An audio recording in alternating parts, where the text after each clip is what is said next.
Messi के सामने footballer Messi के सामने इस प्रकार के नारे लगना कहां तक सही है? क्या विदेश में जाने के बाद में, अपने देश लौटने के बाद में इस बात की गारंटी लेते हैं कि मेसी वहां जाकर के कुछ भी नहीं बताएंगे? नमस्कार, आप सभी का स्वागत है न्यूज इज इंडिया को। अगर आपने अभी तक सब्सक्राइब नहीं किया है, फॉलो नहीं किया है, तो कृपया करके इसे कर लें। जल्द ही ये हमारा चैनल है नए एंकरों के साथ लॉन्च होगा, नए एंकर भी आएंगे। तो सबसे पहले बीकानेर डिवीज़न से मैं हूं आपके साथ में। बहुत बहुत आभार आपका, नमस्कार करता हूं आपको। अगर फॉलो नहीं किया है तो आप मुझे ज़रूर बताएंगे। थैंक यू सो मच, आपका आभार।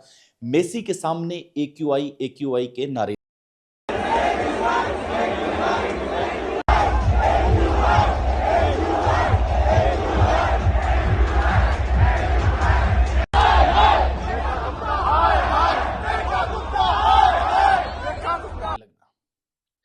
अरविंद केजरीवाल ने ये तक कह दिया है कि रेखा गुप्ता के पास कोई भी दूसरा काम नहीं है।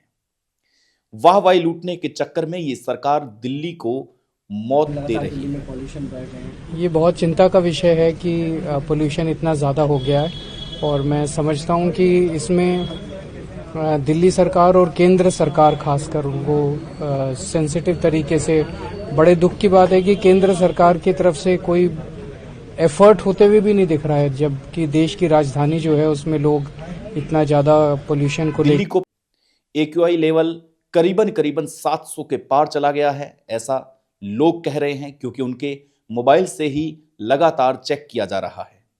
लेकिन एक भरे स्टेडियम के अंदर जैसे ही रेखा गुप्ता मेसी के पास आती है, तो फिर एक पास में खड़े रहने के लिए वहां पर चेहरे पर मुस्कान रखना जरूरी होती है। लेकिन मुस्कान के अंदर का दर्द कितना गहरा होगा, कितना छुपा होगा, ये तो केवल और केवल रेखा गुप्ता ही बता सकती हैं।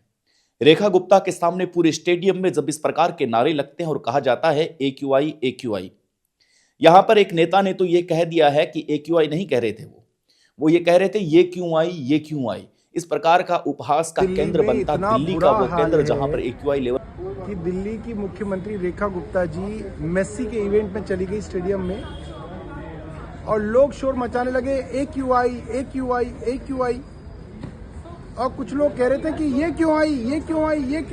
वाकई में रहा है। अब समझिए इस बात को। क्या हमारी, जब हम पूरी गुणवत्ता के साथ ये कहते हैं कि हमारे देश में जब भी किसी विचार की बात आती है तो हमारा देश बहुत ऊपर जाता है। हमारे देश के पास बहुत शक्तिशाली है, बहुत समृद्ध सोच है, बहुत जबरदस्त है। अब आपको समझाने का प्रयास करते हैं।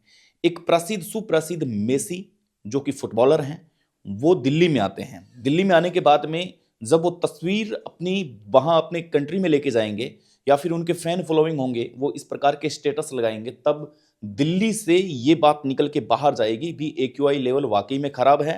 रेखा गुप्ता कोई काम नहीं कर रही है। रेखा गुप्ता जब उस स्टेडियम की उस भीड़ को, उस आवाज को महसूस कर रही थी, तब ये देखने को मिल रहा था कि उनके चेहरे की मुस्कान झूठी है। वो केवल ये बताना चाह रही है कि एक बड़े नेता को किसी भी परिस्थिति में मुस्कुराने की आदत हमेशा रखनी चाहिए। यही संसद में हुआ।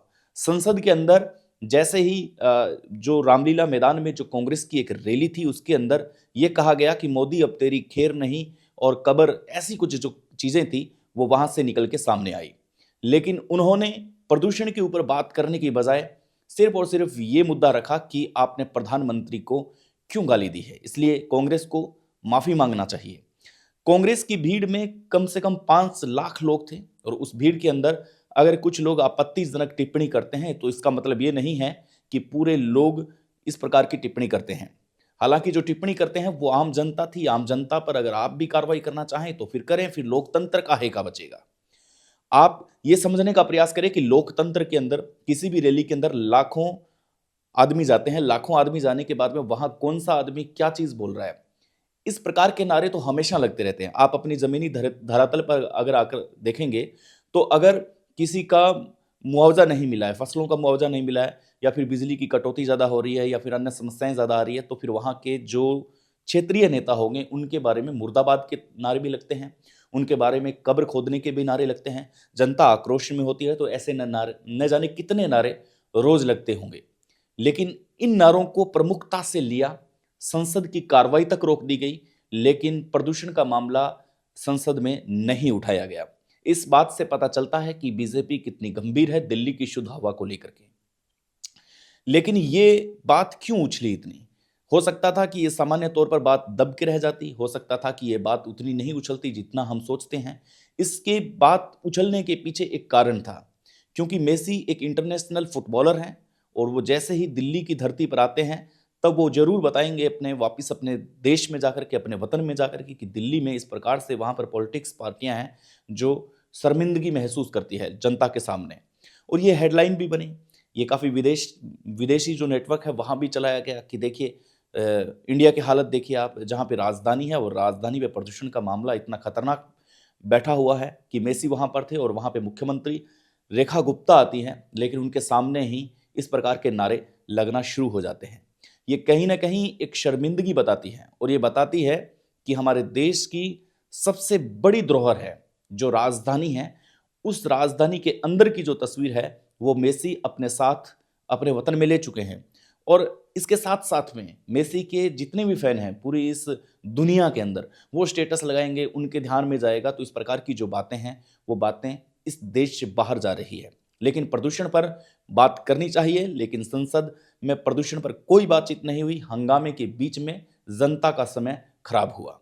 हम यूं कह सकते हैं कि जनता के द्वारा चुने हुए प्रतिनिधि संसद में पहुंचते हैं और वहां पहुंचने के बाद में जनता के ही मुद्दों को उठाया जाता है, लेकिन सिर्फ और सिर्फ नेता अपनी खींचतान के बदले वहां पर किसी भी प्रकार की कोई भी मुद्दे को ज्वलनशील मुद्दा नहीं बनाते। वो सिर्फ और सिर्फ अपनी टांग खिंचाई में लगे रहते हैं और जनता का समय भी नष्ट करते हैं। लेकिन एक बात अच्छी है कि मेसी इस देश में आए, मेहमान बन के आए, उनकी मेहमान नवाजी में कोई कसर नहीं रही। यहाँ पर दिल्ली मुख्यमंत्री भी आए, ये भी बहुत अच्छी बात है कि कोई पॉलिटिकल पार्टी कोई फुटबॉलर के अभिवादन में आती है। अरुण जेटली स्टेडियम के अंदर ये नज़ारा था, लेकिन वो जाते जाते एक बहुत गंभीर तस्वीर है वो लेके गए। इस बात से हम डिनाई नहीं कर सकते कि क्या वास्तविकता में ही भारतीय राजनीति के अंदर इस प्रकार की व्यवस्थाएं होने लगी है। ये सोचने वाली बात है। नमस्कार।